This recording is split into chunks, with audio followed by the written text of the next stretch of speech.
Hola, buenos días a todos. Los saludo con la paz de nuestro Señor Jesucristo. Vamos a continuar con los estudios de la epístola a los Efesios, así que los invito a que podamos abrir nuestras Biblias en el capítulo 3. Efesios capítulo 3, vamos a leer desde el versículo 1 hasta el 13. Dice así: Por esta causa yo, Pablo, prisionero de Cristo Jesús por vosotros los gentiles, si es que habéis oído de la administración de la gracia de Dios que me fue dada para con vosotros, que por revelación me fue declarado el misterio, como antes lo he escrito brevemente, leyendo, lo cual podáis entender cuál sea mi conocimiento en el misterio de Cristo, misterio que en otras generaciones no se dio a conocer a los hijos de los hombres, como ahora es revelado a los santos, apóstoles y profetas por el Espíritu, que los gentiles son coherederos y miembros del mismo cuerpo, y copartícipes de la promesa en Cristo Jesús por medio del Evangelio, del cual yo fui hecho ministro por el don de la gracia de Dios que me ha sido dado según la operación de su poder. A mí, que soy menos que el más pequeño de todos los santos, me fue dada esta gracia de anunciar entre los gentiles el Evangelio de las inescrutables riquezas de Cristo, y de aclarar a todos cuál sea la dispensación del misterio escondido desde los siglos en Dios, que creó todas las cosas, para que la multiforme sabiduría de Dios sea ahora dada a conocer por medio de la Iglesia a los principados y potestades en los lugares celestiales, conforme al propósito eterno que hizo en Cristo Jesús nuestro Señor, en quien tenemos seguridad y acceso con confianza por medio de la fe en Él, por lo cual pido que no desmayéis a causa de mis tribulaciones por vosotros, las cuales son vuestra gloria. Y acá tenemos a Pablo comenzando este capítulo 3, un capítulo que en realidad, también va a continuar, ¿no?, un poco con lo que veíamos cuando empezamos el capítulo 1, ¿no? Comienza diciendo todas las bendiciones espirituales que tenemos, y luego allí haciendo una oración, ¿no?, en la última parte del capítulo, una oración muy especial, muy buena, muy linda, de cómo Pablo anhelaba y deseaba y le pedía a Dios, y a su vez se lo dice a ellos, a los destinatarios de la carta, que quiero que conozcan mejor todavía, ¿no? Sabiendo que todo el conocimiento que ellos tenían, quiero que conozcan mejor. Y en este capítulo 3 vamos a encontrar, no en lo que leímos, sino lo que va a seguir a continuación, desde el versículo 14 hasta el final, una segunda oración, que es algo muy característico, muy, digamos, que se destaca en esta carta, estas dos oraciones, ¿no?, en el capítulo 1 y ahora en el capítulo 3. Pero tenemos previamente a esa oración esta parte que acabamos de leer, en donde Pablo habla de un misterio. Y bueno, fíjense, comienza el versículo 1 diciendo: por esta causa, yo, Pablo, prisionero de Cristo. Ya comienza diciendo algo muy llamativo, porque, digamos, ¿no?, intentando meternos un poco en la mente de Pablo, ¿no?, y cómo el Espíritu Santo le revela todo esto, que él mismo dice, ¿no?, este misterio que el Espíritu Santo revela, ¿no?, que Dios mismo le dice a Pablo todo, y cómo él trata de expresarlo de alguna manera, mostrando lo que él veía, lo que él sentía, diciendo esta expresión, ¿no?, prisionero de Cristo. Sabemos que Pablo era prisionero de Roma, sin embargo él no dice: yo acá, siendo prisionero no de los romanos, sino dice prisionero de Cristo. Es decir, su visión, su mentalidad, él no, en ningún momento en la carta se menciona o hace alguna referencia a este encarcelamiento que él estaba viviendo, sino, muy contrario a eso, dice: mi prisión es con Cristo.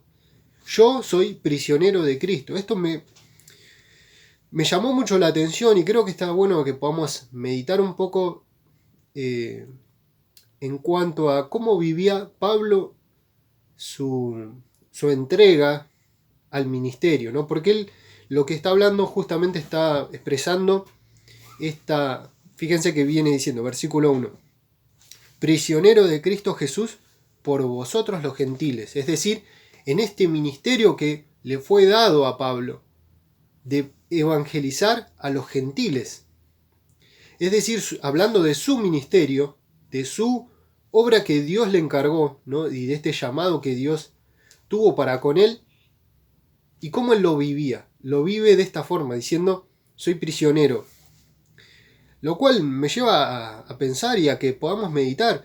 Vivimos en un tiempo en donde, bueno, en nuestro mundo, el contexto es algo totalmente liviano, ¿no? En donde el compromiso no es algo, digamos, que se destaque en nuestro tiempo, ¿no? Pero puntualmente hablando de la iglesia, hoy muchas veces se menciona la palabra del cristianismo light. Y esto obviamente no tiene nada que ver con lo que acá Pablo está diciendo. Es decir, su forma de expresar su compromiso, su entrega al ministerio de Cristo, a lo que Dios mismo le encomendó, es algo que él lo vivía como una prisión. Y es muy interesante, ¿no? que lo meditemos desde esta perspectiva. Y cuando pensaba en esta parte, meditaba en cómo muchas veces escuchamos en las iglesias, ¿no? Y creo que obviamente es algo muy necesario que lo hablemos, hablar de la prioridad de Jesús en nuestras vidas, ¿no? Muchas veces en las iglesias se escucha esto, ¿no? ¿Qué lugar ocupa Dios en tu vida? ¿Qué lugar le estamos dando verdaderamente la prioridad? Imagínense hacerle esa pregunta a Pablo. Cuando yo leía esta parte, ¿no? Que él expresa, yo Pablo prisionero de Cristo, ¿no? Por ustedes, por los gentiles, por este ministerio. ¿Qué diría Pablo, ¿no? Si le hacemos esa pregunta? Yo creo que se reiría directamente, ¿no? Como diciendo, ¿cómo? ¿Qué lugar ocupa Dios en mi vida? Muchas veces nosotros creo que hasta lo escuchamos muy cotidianamente en las iglesias y es un tema que creo que no debería ser ni discusión prácticamente, porque cuando nosotros comprendemos, y así como Pablo transmite, ¿no? Y Pedro, todos los apóstoles que encontramos en la palabra de Dios, lo que verdaderamente es la vida cristiana, ni siquiera debería estar en discusión estos temas. Es decir, pensar qué lugar ocupa, me acuerdo, bueno, hablar de agenda, en tu agenda, incluimos a Dios en mi agenda, como si nosotros tuviésemos una vida en donde Dios es como un agregado, ¿no? En el cierre del IBT, cuando estuvimos allí en la reunión, me quedó algo grabado, unas palabras que dijo Pedro Panasiuk, no el apóstol, sino ¿no? Cuando cerró la reunión esta de la clausura, dijo, hablando de esto, Dios no puede ser un hobby en nuestra vida. Dijo esa frase, ¿no? Utilizó esa palabra, ¿no? Y me quedó grabado, como dice, porque cuando leía esto meditaba en eso, ¿no? ¿De qué manera nosotros entendemos la vida cristiana? Es decir, claramente, Dios no es un agregado, no puede ser un agregado. Eso no es una verdadera vida cristiana, ¿no? Dios es lo primero. En este caso, cuando nosotros vemos la forma de vivir de Pablo y de entender lo que es la vida cristiana, y expresando, ¿no? Poner a Dios sobre todo, en primer lugar y lo primero, ¿no? El vivir para mí es Cristo, decía Pablo, demostrándolo por medio de esa entrega al ministerio. Y cuando pensamos en esto, ¿no? Yo creo que muchas veces pienso, ¿no? ¿De qué manera entendemos lo que es la vida cristiana y todo lo que venimos estudiando acá en Efesios, ¿no? En donde, por ejemplo, hablamos de la redención. Y la redención es justamente la libertad a la esclavitud, ¿no? Y muchas veces creo que podemos comprender esto o asimilar de cierta forma, ¿no? Esto como que, bueno, yo soy libre ahora. Entonces, incluso cuando nosotros escuchamos muchas canciones cristianas, escuchamos que muchas canciones hablan de libres. Dios me hizo libre, yo soy libre, me hiciste libre, todo el tiempo libre. Y bueno, muchas veces yo creo que lo importante es entender libre de qué o libre para qué, justamente, ¿no? Porque, claro, estudiamos que la redención es el pago por la libertad, ¿no? Y allí veíamos en el capítulo 1, por ejemplo, la vida de Ruth, ¿no? Lo que implicaba la redención. Y perfecto, pero para nuestras vidas, listo, somos libres, pero ¿de qué? ¿No? ¿De qué es lo que somos libres? ¿Sería libre para hacer lo que quiera? En ese sentido yo creo que, bueno, claramente no estamos hablando de lo que dice la palabra, porque eso sería un libertinaje, ¿no? Es importante no confundir la libertad con el libertinaje, ¿no? Como dice Gálatas, fíjense este versículo, Gálatas capítulo 5,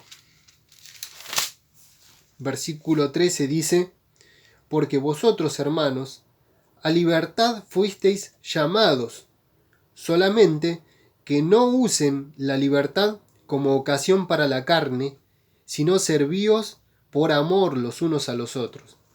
Es decir, la libertad no es para hacer lo que yo quiera o decir, confundirlo en el libertinaje, ¿no? Bueno, yo hago lo que quiero, total, yo soy libre. No, la vida cristiana es otra cosa. Acá Pablo expresa, y vamos a ver que obviamente no está hablando de algo, de una situación, digamos, en donde alguien es sometido, ¿no? Como un, digamos, un prisionero, sino desde alguien que tiene este privilegio y que vive ese privilegio de una manera que lo expresa así como alguien que es preso, prisionero de Cristo, dice. Creo que obviamente pensar en esto, eh, en este sentido, ¿no? De esta manera de ver de Pablo la vida cristiana, nos lleva a la palabra doulos, ¿no? Cuando nosotros, bueno, en Casanova tuvimos, a Juan nos compartió en una predicación hablando de esta palabra, doulos, ¿no? Que siempre cuando los apóstoles, que ellos después, ¿no? de mucho tiempo pudieron comprender lo que era ser un siervo, ¿no? Y ellos dicen, Pablo, por ejemplo, muchas veces cuando comienza la carta dice Pablo, siervo de Jesucristo, ¿no? Y utiliza esa palabra, doulos. Y bueno, Juan nos explicó claramente que allí incluso la palabra, no simplemente la traducción más literal sería eh, siervo, sino esclavo. Es decir, alguien que ese esclavo no tenía ningún tipo de libertad. Pero acá en este caso ellos, todos los apóstoles se expresaban de esta forma, como diciendo yo soy esclavo de Jesús. Y allí es cuando en realidad puedo vivir esa redención que Cristo realizó para con mi vida. Si yo no puedo comprender esto, si yo mi entrega a Cristo no es de esta manera, entonces nunca voy a vivir la verdadera libertad. Esta semana lo escuchaba al pastor de Lutri que hablaba justamente de que la palabra de Dios siempre nos habla del siervo, ¿no? De los siervos. Justamente Jesús les enseña a los discípulos qué es lo que tenían que hacer ellos, era justamente servir. Y se lo tiene que demostrar de una manera clara porque no lo comprendían muchas veces, ¿no? Al punto tal que tiene que agarrar una toalla, un lebrillo y lavarle los pies.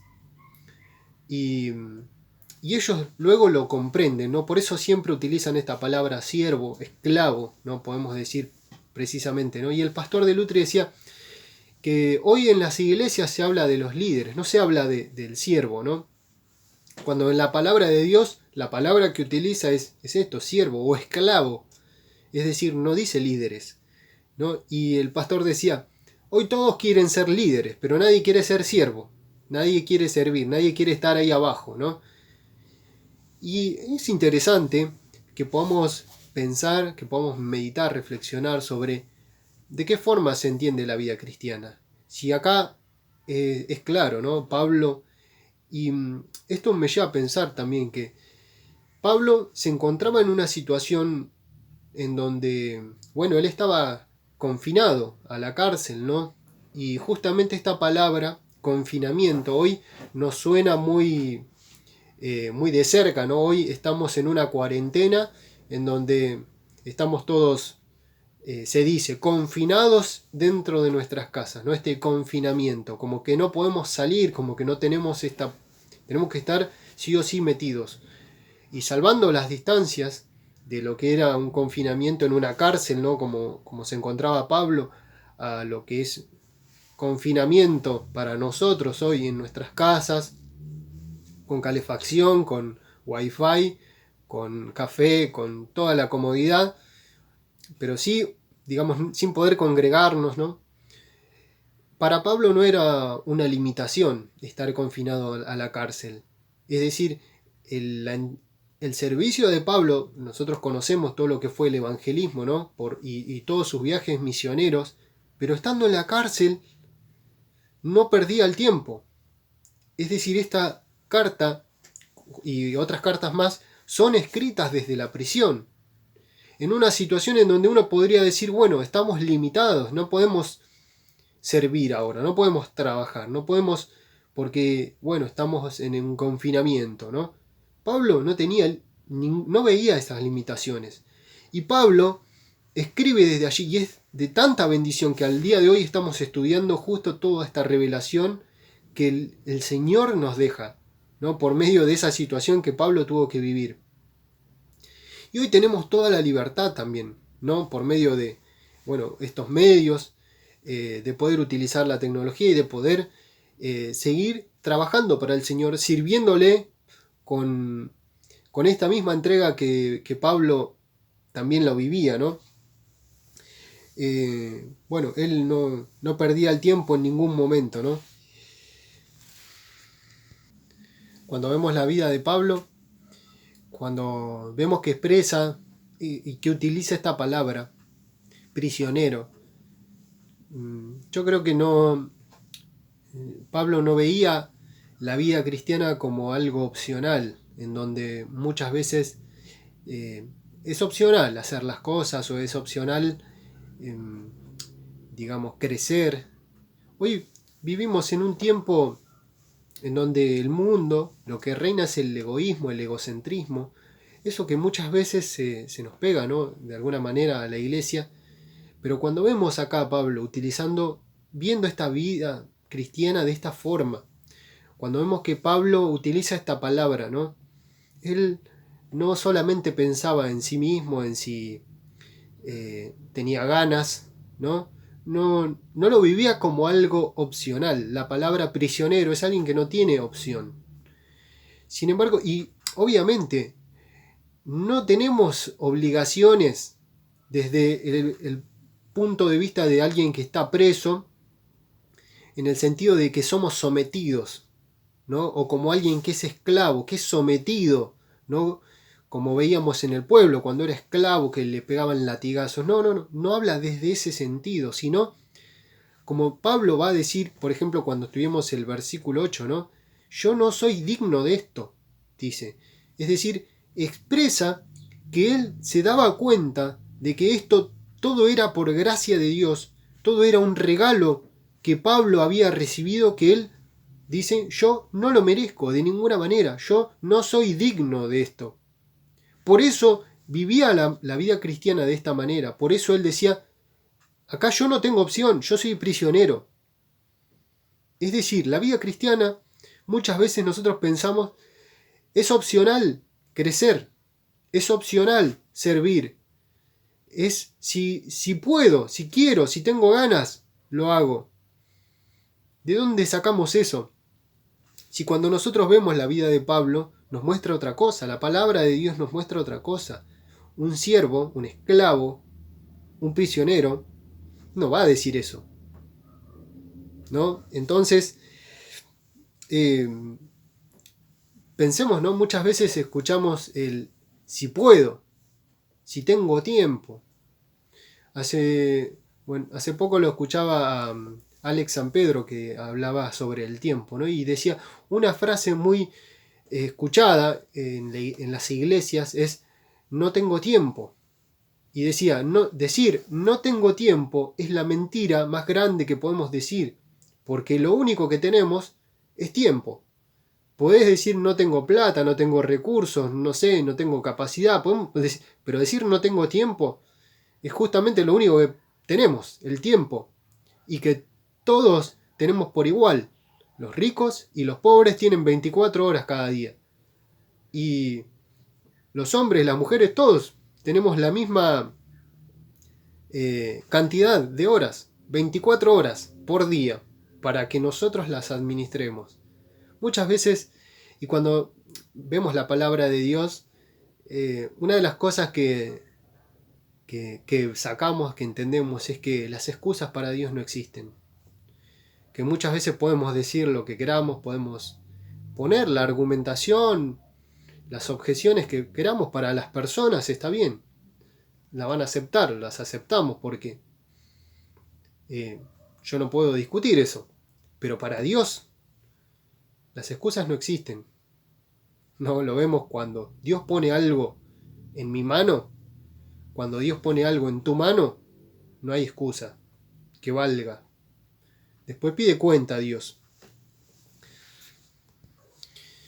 Dice además Pablo, fíjense, prisionero de Cristo por vosotros los gentiles. Cuando lo leemos suena como si Pablo le estaría echando la culpa a ellos de que yo soy preso por culpa de ustedes, ¿no? Pero claramente no está diciendo eso, al contrario, lo que Pablo está diciendo es decir, por el amor que él tenía, ¿no? Por la pasión por las almas que Pablo tenía para con los gentiles, ¿no? Como dice, fíjense, el versículo 2, si es que habéis oído de la administración de la gracia de Dios que me fue dada para con vosotros. Es decir, él lo vivía así como una gracia, ¿no? Como un regalo que Dios le dio ese ministerio para con los gentiles.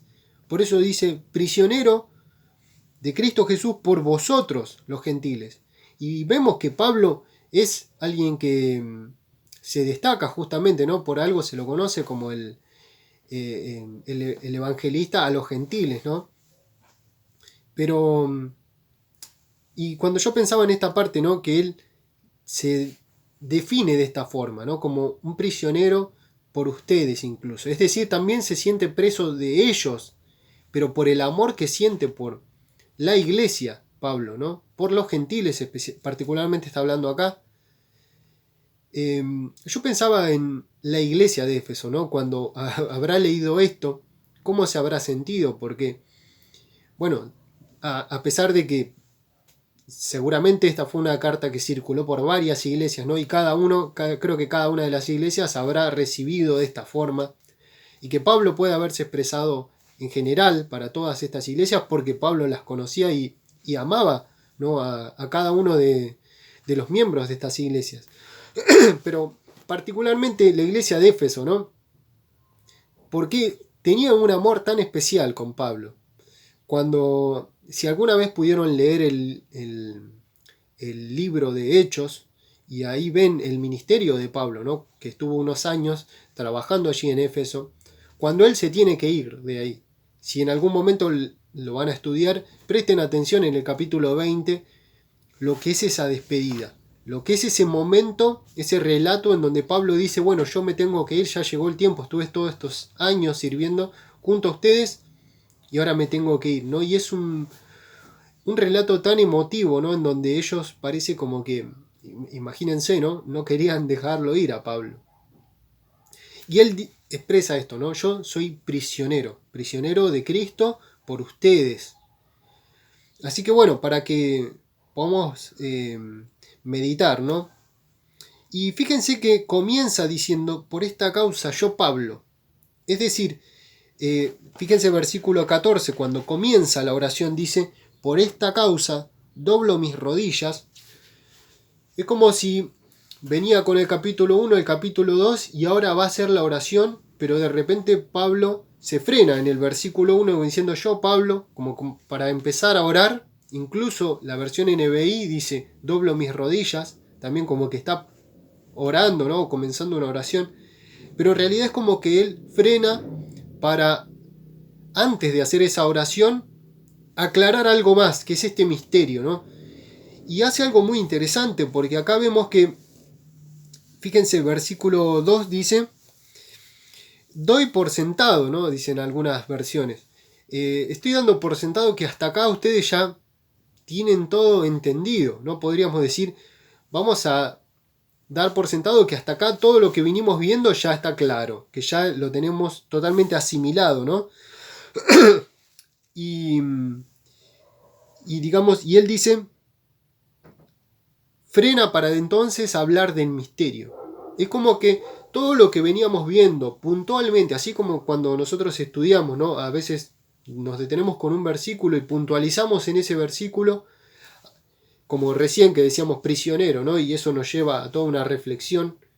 Pero si hacemos un poco lo que hizo Pablo hasta acá, que es frenar para ver la carta de Efesios de una manera más, podemos decir, más panorámica, ¿no? Más en su totalidad, vemos que la carta de Efesios justamente lo que está haciendo es mostrando, y por lo que dice acá, ¿no? Yo creo que lo podemos expresar de esta forma, ¿no? El misterio de la iglesia, ¿no?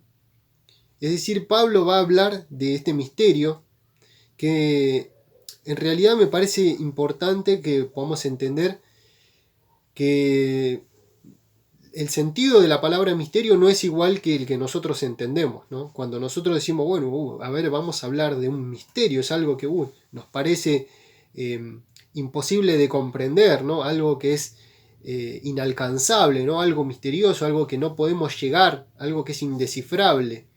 Sin embargo, el sentido en el texto original no es el mismo, ¿no? Es decir, si yo hoy preguntara acá, ¿no? Algo que extraño muchísimo, el poder hacer preguntas, el a ver qué opiniones tenemos muchas veces. Si preguntara, a ver, ¿qué opinamos? ¿Qué es algo misterioso? ¿No? Diríamos un montón de cosas. Creo que hasta podríamos decir, no sé, los marcianos son misteriosos.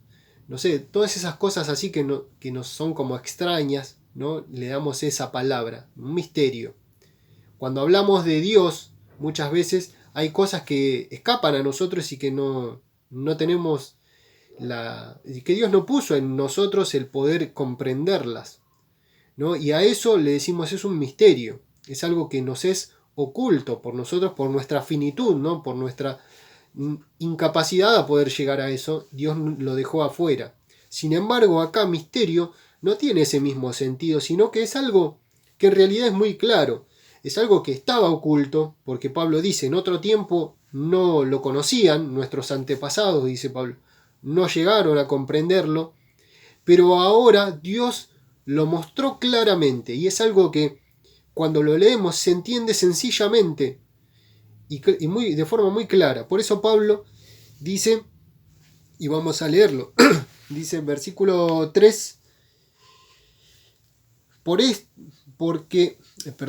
que por revelación me fue declarado el misterio, como antes lo he escrito brevemente. Vamos a leerlo todo de corrido, leyendo lo cual podáis entender cuál sea mi conocimiento en el misterio de Cristo, misterio que en otras generaciones no se dio a conocer a los hijos de los hombres, como ahora es revelado a los santos apóstoles y profetas por el Espíritu. 2 puntos. Y acá ahora lo dice claramente. ¿Cuál es el misterio? Versículo 6 lo dice claramente. Que los gentiles son coherederos y miembros del mismo cuerpo y copartícipes de la promesa en Cristo Jesús por medio del Evangelio. Es decir, todo lo que veníamos hablando y todo lo que Pablo nos viene mostrando en los capítulos 1 y 2 de una manera magistralmente, ¿no? Lo viene detallando cuestión por cuestión, ¿no? Ahora, antes de ir a la segunda oración, es como que frena y dice, les voy a hablar como para asentar, ¿no? Que a mí Dios me reveló un misterio, como dice la versión NTV. La versión NTV dice, a mí Dios me mostró personalmente su misterioso plan. Como que a mí yo tuve este privilegio de esto que otros no entendían. Dios me lo reveló claramente y directamente a mí. Y ahora lo enfatiza, ¿no? En estos versículos. Y si hacemos un poco esto que hizo Pablo, ¿no? Si vemos, paramos y vemos esta carta de forma así, como decíamos, panorámicamente, ¿no? Vemos que lo que hace en la carta, ¿no? Como propósito de esta carta es mostrar este plan de Dios, que es revelar este misterio que es formar la iglesia. Es decir, y fíjense que dice acá, versículo 6, que los gentiles son coherederos, ¿no?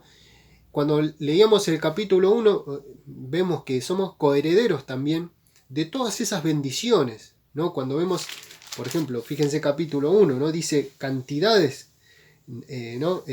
Escogidos, santos, sin manchas, predestinados, adoptados, aceptados, redimidos, perdonados, o como diría el versículo 8, nos capacita para entender, sellados con el Espíritu Santo, ¿no? Y después continúa con esa oración diciendo, pero además para que ustedes tengan claramente, ¿no? Porque se repite, decíamos un montón de veces, que esta frase en Cristo, es decir, demostrando cuál es la posición que tenemos en Cristo, para poder entonces tener nuestra identidad bien clara. Como dice en esa oración, necesitamos conocerlo mejor, conocer totalmente cuál es el poder que levantó a Cristo de los muertos, que lo sentó en los lugares celestiales, sobre todo poderío, autoridad, majestad, y ese mismo poder que opera, que actúa en cada uno de nosotros, ¿no? Y dice allí en los últimos versículos que lo hace mediante la formación de un cuerpo, es decir, creando un cuerpo que es la iglesia, para que esta iglesia exprese la plenitud de Cristo al mundo, ¿no? Como dice en el versículo 23, ¿no? Pero ahora, cuando nosotros pensamos en esto, decimos, la iglesia tiene que tener esa plenitud, para entonces la iglesia es la responsable ahora de transmitir esa plenitud que es Cristo Jesús, transmitirla por medio de la iglesia al mundo. Y después viene a hablar de la gracia, ¿no? Estábamos muertos en delitos y pecados, pero por gracia, ¿no? Por medio de la fe, somos salvos para buenas obras. Y continúa el versículo 6 del capítulo 3 diciendo, bueno, esto, un mismo cuerpo, ¿no? Es decir, el capítulo 2 decía también, antes ustedes estaban lejos de todo esto, ¿no? Porque estaban ajenos a las promesas del pueblo, ¿no? Estaban lejos de la ciudadanía, pero ahora, dice, derribó todas las paredes de división que nos separaban. Para entonces, fíjense, el versículo 6 dice también, copartícipes de la promesa en Cristo Jesús por medio del Evangelio, ¿no? Un poco lo que decía en el capítulo 2, versículo 16, de ambos pueblos crear un solo hombre, o como dice en la NBI, una nueva humanidad, ¿no? De ambos pueblos, para reconciliarlos con Dios, ¿no? Esa promesa también de la que habla. Ahora, bueno, y los últimos versículos, que incluso dicen algo muy importante, ¿no? Encima, este cuerpo debe edificarse como si fuese un edificio que se va construyendo, ¿no? Para construirse en un templo en donde Dios habite. Es decir, todo este misterio que antes no lo conocían, a Pablo le fue revelado, y Pablo ahora lo está enfatizando diciendo, fíjense, versículo 3, por revelación, Dios me lo mostró claramente a mí, como ya antes le escribí brevemente, es decir, en estos capítulos anteriores.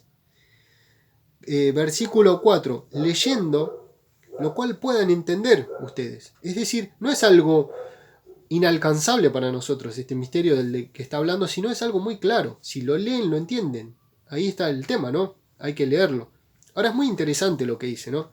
Leyendo. Utiliza esta palabra un poco cuando pensamos, bueno, si vamos unos versículos antes, ¿no? En el capítulo 2, versículo 20 dice, edifíquense sobre el fundamento de los apóstoles y los profetas. Es decir, la iglesia primitiva tenía la posibilidad de crecer, edificarse, y bueno, para buscar la sana doctrina tenía que ser fundamentada en los apóstoles y los profetas, ¿no? Hoy nosotros tenemos la Biblia para leerla, ¿no? Es interesante que a ellos mismos ya les dice, leyendo, lean. Eso es lo que tienen que hacer, leerlo. esta carta que yo les mandé. Es decir, a ellos mismos ya les estaba diciendo que lean. Y a nosotros que nuestra única forma que tenemos es la palabra de Dios, es la Biblia, que la leamos, ¿no? Para que podamos entender. Ahora todo esto no termina ahí, porque hasta acá venimos viendo, ¿no?, todo lo que Dios está haciendo, y decíamos, viendo la carta globalmente, encontramos esto, que Dios va mostrando este misterio a Pablo, ¿no?, y él lo viene expresando, formando un cuerpo, haciendo un cuerpo nuevo, ¿no?, un pueblo nuevo, ¿no?, un hombre nuevo, dice el versículo 15 del capítulo 2. Pero no termina allí, sino que, bueno, y lo vamos a ver la clase que viene, ¿no?, que además Dios a este cuerpo, ¿no?, que es la iglesia, lo capacita, lo equipa, lo fortalece para algo todavía más grande, ¿no?, que es lo que vamos a estar viendo en la clase que viene. Pero les pido que puedan, fíjense el versículo 10, del capítulo 3, versículo 10. Dice, para que la multiforme sabiduría de Dios sea ahora dada a conocer por medio de la iglesia a los principados y potestades en los lugares celestiales.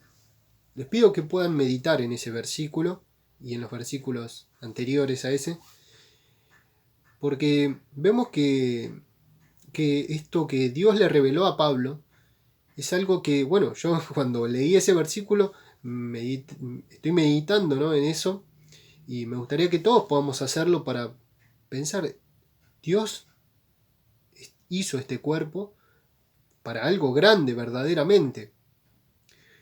¿De qué manera, no? Entonces, bueno, lo cumplimos o lo vamos, o si lo estamos cumpliendo, ¿no? Pero fíjense algo llamativo, ¿no?, en el versículo 6 que expresa todo este misterio. Antes, en el versículo 5 dice, misterio que en otras generaciones no se dio a conocer a los hijos de los hombres, como ahora es revelado a sus santos apóstoles y profetas por el Espíritu. Es decir, Pablo dice esto, ¿por qué le llama misterio, no? Porque para nosotros es algo muy claro y muy sencillo. Era un misterio para antes, no lo podían comprender. Cuando leía esta parte, meditaba y parece bastante extraño, ¿no?, este versículo, porque si nosotros vamos al Antiguo Testamento, en realidad encontramos un montón o varios textos que ya en realidad Dios le había mostrado esto. ¿Por qué? Dice acá, en otras generaciones no se dio a conocer, ¿no? Por ejemplo, cuando, bueno, ni más ni menos, Abraham, ¿no?, que dice, en ti serán benditas todas las familias de la tierra, ¿no? Bueno, acá se cumple claramente, pero ellos no lo entendieron. Eso fue, ¿no?, el pueblo no lo comprendió muchas veces. Pero hay aparte un montón de textos en donde habla, bueno, en la clase pasada leíamos Deuteronomio, cuando Moisés dice, hablando de la circuncisión, amen a los extranjeros, como diciendo, recíbanlos, fíjense que ustedes fueron extranjeros y ahora estaban en el desierto, ¿no?, y estaban a punto de entrar a la tierra, pero le dice esto, ¿no? Y siempre vemos esta apertura que Dios le mandaba de parte del pueblo a que los que no eran judíos también debían ser aceptados. Uno de los pasajes el que a mí más me gustó cuando leí Zacarías, se lo quisiera compartir, Zacarías capítulo 8, ¿no? Ahí habla, y esto parece como algo, digamos, hablando de los últimos tiempos, ¿no? La referencia a la que, digamos, habla Zacarías, ¿no? Si bien Zacarías está hablando en el contexto de la construcción del templo, fíjense, Zacarías capítulo 8, versículo 20 al 23. Y estos pasajes cuando yo lo leí, me encantó porque es lindo cuando en el Antiguo Testamento leíamos esto, que hablaba de los que no éramos judíos, ¿no?, que íbamos a ser aceptados por Dios. Fíjense, versículo 20 dice, así ha dicho Jehová de los ejércitos, aún vendrán pueblos y habitantes de muchas ciudades, y vendrán los habitantes de una ciudad a otra y dirán, vamos a implorar el favor de Jehová, y buscar a Jehová de los ejércitos. Yo también iré, es decir, hablando entre los no judíos, ¿no? Entre ellos diciendo, yo también iré. Y vendrán muchos pueblos y fuertes naciones a buscar a Jehová de los ejércitos en Jerusalén, y a implorar el favor de Jehová. Así ha dicho Jehová de los ejércitos, en aquellos días acontecerá que 10 hombres de las naciones de toda lengua tomará del manto a un judío, diciendo, iremos con vosotros, porque hemos oído que Dios está con vosotros. Y me encantó porque ahí lo que dice es que por un judío había 10 no judíos que lo tomaban del manto, ¿no? Y ahí la referencia parece no algo literal, sino que diciendo por cada un judío, muchos no judíos iban a venir acá a Jerusalén, ¿no? Como, es decir, cuando vemos todos estos pasajes, y hay otros pasajes más, Isaías también, ¿no? Habla de esta apertura para todo el mundo, ¿no?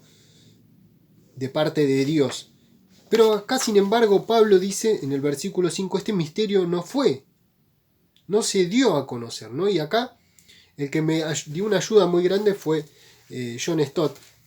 Si quieren leerlo, este libro, el mensaje de Efesios está muy interesante. Si alguien quiere estudiar Efesios, quisiera leerles una parte, ¿no? Hablando de esto, dice: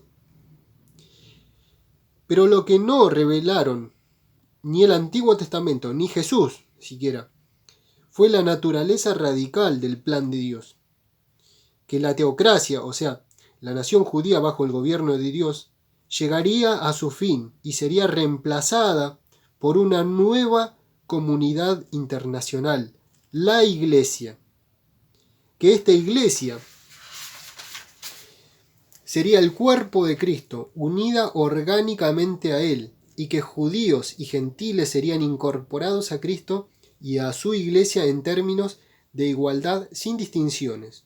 Esta unión completa de judíos y gentiles y Cristo era lo radicalmente nuevo, y Dios se lo reveló a Pablo, venciendo su arraigado prejuicio judío. Es decir, algo que en el Antiguo Testamento, bueno, no se llegaba a comprender, ¿no? Ahí muchas veces se ve como esa apertura a la incorporación de alguien que no era judío a lo que era, bueno, todo lo que el judaísmo era, ¿no? O el pueblo hebreo en lo más antiguo. Sin embargo, acá Pablo lo que habla es de un nuevo hombre, una nueva humanidad. Fíjense el capítulo 2, versículo 15 y 16 dice, ¿no? Creando un nuevo hombre, una nueva humanidad, una nueva persona. Es decir, ni decíamos el judío que cumplía con un montón de leyes exteriormente, ni el que era pagano que venía con toda la idolatría, sino de los dos un nuevo hombre, ¿no? En donde judíos y gentiles ahora vienen a formar un cuerpo que es la Iglesia. Y este es el misterio que Pablo le fue revelado. Ahora, esto no quiere decir, no, bueno, yo no tengo entonces nada que ver con los judíos. No, al contrario, lo que está diciendo es que ambos ahora compartimos todo. Es decir, todo lo que, ¿no? Como dice Gálatas, me gustaría leerles, Gálatas 3, 29 dice, si vosotros sois de Cristo, ciertamente el linaje de Abraham sois, herederos según la promesa. La promesa a Abraham, ¿no? Por eso allí es donde se cumple esa promesa que le fue dada a Abraham. En ti serán benditas todas las familias de la tierra. Y esto se cumple justamente ahora con lo que Pablo viene a develar, este misterio, que es la Iglesia, que habla de la Iglesia.